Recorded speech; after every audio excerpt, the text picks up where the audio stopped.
I like to think of my channel as a positive place. Who are your friends, huh? Screw you.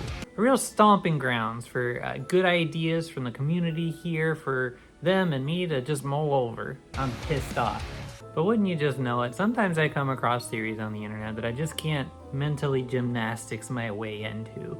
And sometimes those theories make the rounds for a little while. I'm sure you've all seen theories like this floating around the internet that really just get your goat. So let's take some time today and hash out these differences of opinion.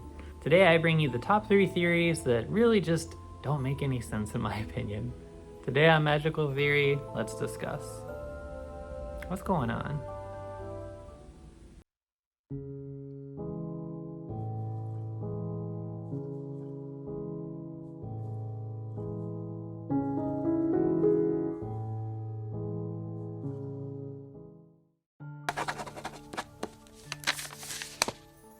Of the theories in this video, this is probably the one I see most often out in the wilds of the internet. The theory is fairly simple, citing the fact that being exposed to a Horcrux for extended periods of time has a negative effect on the psyche. More specifically, being in close proximity to a Horcrux will slowly make a person highly irritable and unpleasant, with the depths of this effect being fairly unexplored. In Book 7, we see this front and center mostly with Ron. In the Deathly Hallows, the Golden Trio take turns passing around Salazar Slytherin's locket to lessen the described effect. Each character grows increasingly grumpy and brooding as they wear it, probably least pronounced in Hermione and most pronounced in Ron. This unpleasant game of hot potato with a Horcrux eventually culminates in Ron blowing up on Harry for not being a better leader, not knowing more about their quest, and overall not taking good care of the group. The added sting of the Horcrux stirring up some manic paranoia in Ron that Hermione and Harry were secretly in love probably didn't help either. I am admittedly a bit curious what would happen if a person were to continue wearing the locket, or any Horcrux, beyond hitting the point that Ron did. I don't think the portion of Voldemort's soul would seep into them and eventually claim like their entire life force like we saw with Ginny in the diary. Mostly because we don't see the Golden Trio confiding anything in the locket, but personally I do think the bearer would devolve into probably a murderous state and eventually go mad altogether. But that's my personal speculation.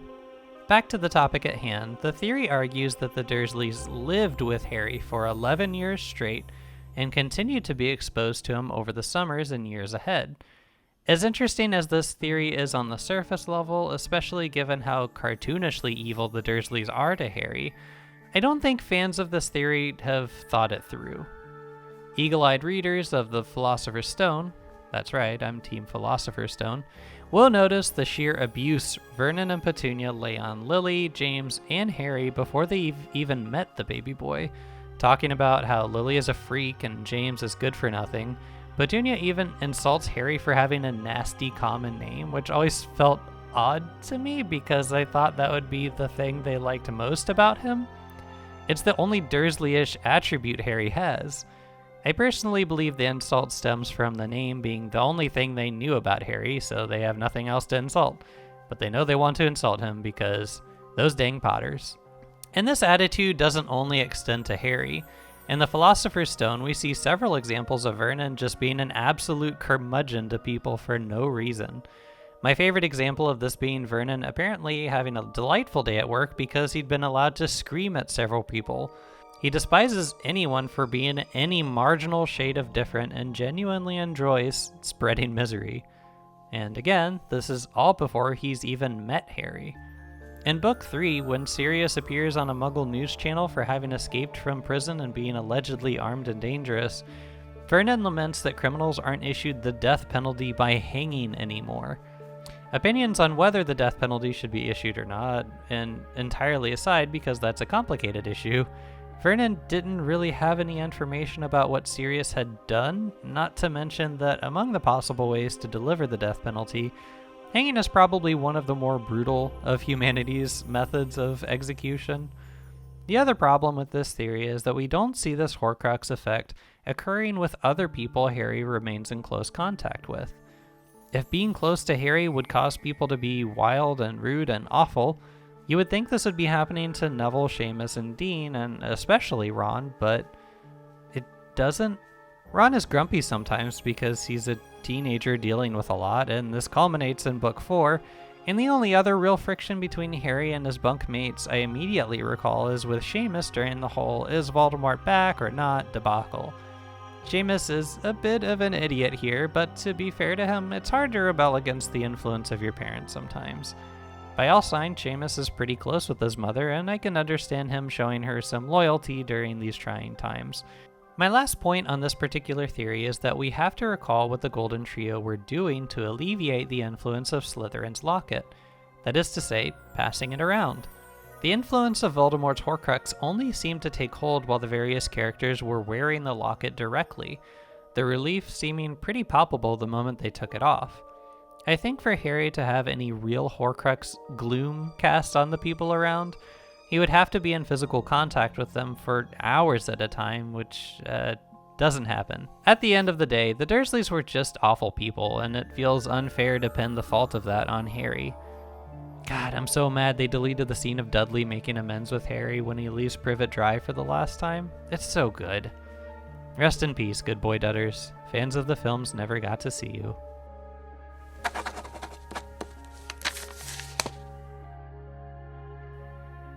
Ginny seems to have an obvious crush on Harry from very early on. In Book 2, she flees when seeing Harry in her home for the first time, then later she hires a dwarf to sing him a poem that she'd written. In Book 3, she gives him a handmade card that sings to him after he loses his first Quidditch match ever. All the, typical things someone does to win a person over. I remember trying these things with Rafik and they all worked for me, but Ginny sees less success. Harry thankfully doesn't seem to give these moments much thought, just kind of a, that was annoying. Anyway, time to forget about it. In all seriousness, I don't know why she's convinced that Harry wishes to be serenaded. Look at this dummy. Hello. By the time Goblet of Fire rolls around, Ginny's packed up her hopes and dreams of being with Harry and seems pretty settled on the idea of being one of the gang. She starts dating Michael Corner, then later dumps him for Dean Thomas. Harry and Ron accidentally bump into Ginny and Dean kissing when, wham! Harry's in love with Ginny? Where in the three broomsticks did that come from? Well, I'll tell you where it comes from, but first, one more piece of evidence that Ginny could have slipped Harry some magical beer goggles comes from the start of Half-Blood Prince, when we see Hermione and Ginny being guided by Fred and George to their stock of love potions. Ginny inquires if they work, and she's assured that they do, though Fred and George obviously refuse to sell any to their little sister, which begs the question why they brought her over there in the first place. I think they were trying to sell some to Hermione and Ginny was just there, but anyway. We also have a scene in Prisoner of Azkaban where Molly Weasley is overheard telling Hermione and Ginny a story revolving around a love potion from when she was a little girl. The theory suggests this as evidence that women in the Weasley family have a pretty lighthearted view of using love potions to their gain and don't see the harm in using them. I'll be the first to say, that's messed up. I don't think that's true at all.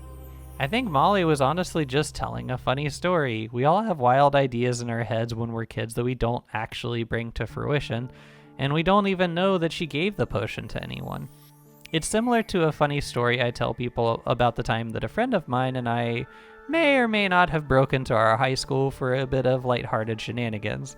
That doesn't mean I'm advocating breaking and entering. It's just a dumb thing that I did when I was a teenager. No one was hurt, and the details make for a good story.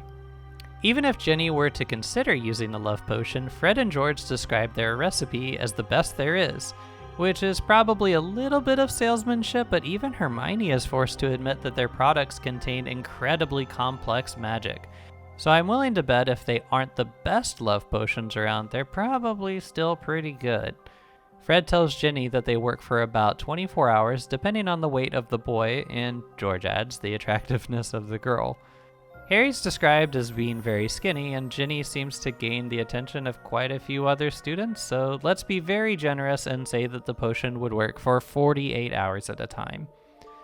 Are we meant to believe that Ginny just made a batch of this potion every 2 days for decades? Or that she did it for a while, again every 2 days, and then eventually stopped and Harry was just okay with a lot of extremely uncomfortable, non-consensual things that she drugged him into doing? It's a pretty heavy-handed accusation to level at Jenny. I would need a lot more evidence to feel comfortable seeing Jenny as a person who is capable of such a monstrous act, and in terms of evidence, I just find it lacking. While a lot of people find it suspicious how suddenly Harry realizes that she's the love of his life, I think we need to slow down. Chapter 14 of The Half-Blood Prince contains the moment Harry's attraction begins, Harry and Ron having walked in on Ginny and Dean making out in an abandoned corridor. To his surprise, Harry finds himself furious at Dean wanting to jinx his bunkmate into jelly. He then spends a considerable amount of time evaluating his reaction, attempting to convince himself that he was only defensive over seeing Ron's little sister in a situation like that. Eventually, he caves to the obvious realization that he's attracted to her, which he then feels guilty for due to, again, Jenny being his best friend's younger sister. This sort of drawn-out self-reflection contrasts pretty starkly to the oaf-like daze Harry finds Ron in after eating the love potion spiked chocolates from Romilda Vane. While it may be tempting to say this drugged-out effect is probably due to sloppy work on the potioneer's part, Hermione tips off Harry prior to him receiving the chocolates that Romilda, among many other girls at Hogwarts, had bought love potions from Weasley's Wizarding Wheezes and were plotting to give him some in hopes of being invited to Slughorn's Christmas party. So, shoddy work? I think not. For me, the truth is simple. Harry is a teenager, and speaking from my time as a teenager, crushes came and went. Some were mild, and some were soul-shakingly strong and pretty random. They were always with people I felt I shared something in common with, and I think for Harry, his crush on Ginny had been developing ever since the two fought alongside each other at the Ministry. Combine that with Ginny being Harry's only peer to have ever been directly possessed by Voldemort, and, well, the two had plenty of shared trauma to bond over. In fairness, I don't think Harry truly felt deep love with her until after the war, because again, these are kids. But their off-and-on relationship at Hogwarts doesn't strike me personally as odd enough to suspect foul play.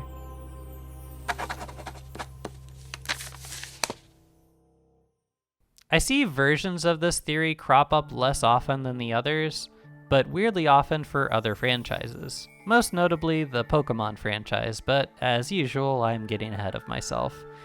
For those that may be unfamiliar with this theory, it lies in the thought that Harry may be suffering from... it's a pretty dark one, just a warning. For causes that vary from person to person, be it abuse from the Dursleys, sheer loneliness of having no friends, or even head trauma from the car crash that actually did kill Lily and James Potter, Harry suffers from a mental illness that leaves him in denial of reality. Unable to cope with life, Harry withdraws into a delusion that he is a magical hero in a secret society of witches and wizards.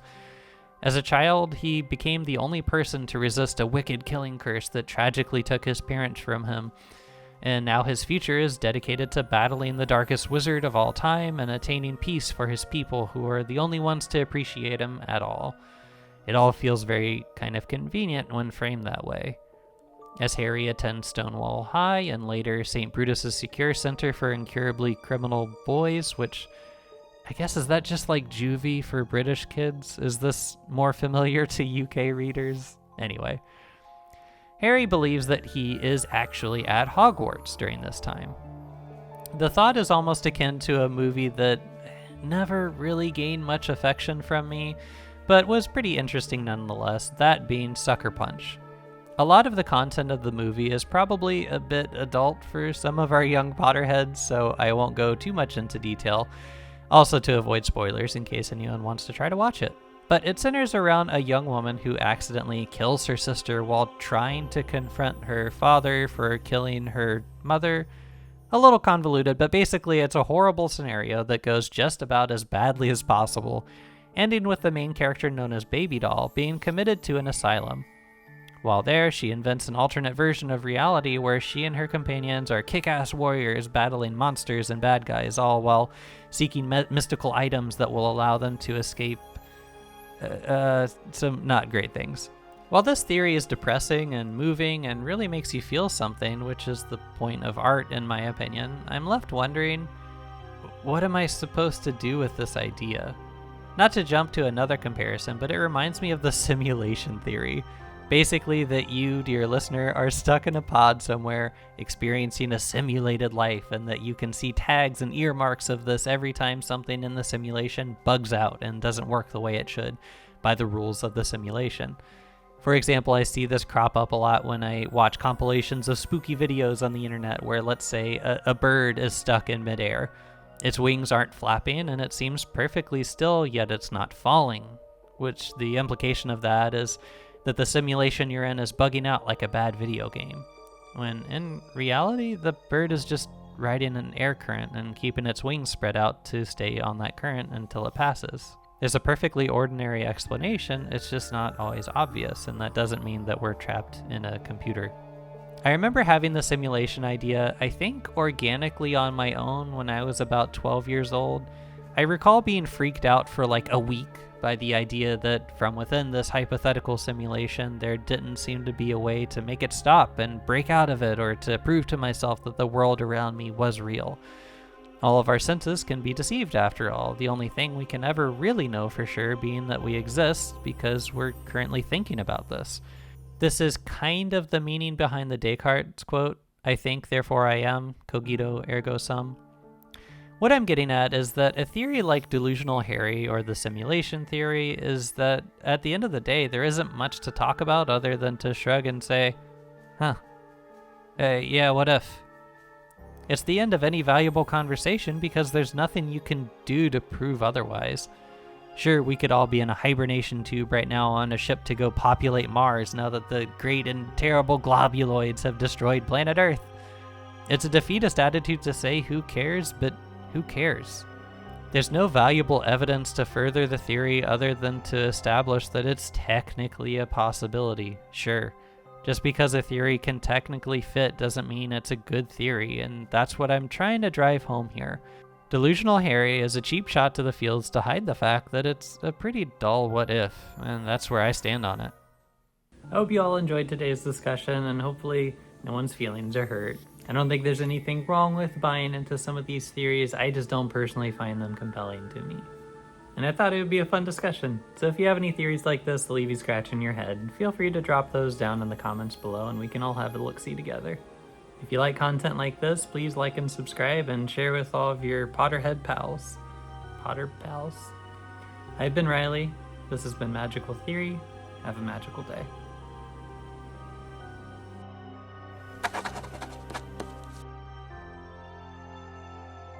I don't think I've posted any, real dumpers yet.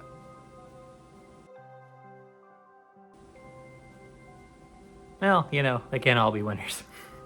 See you later.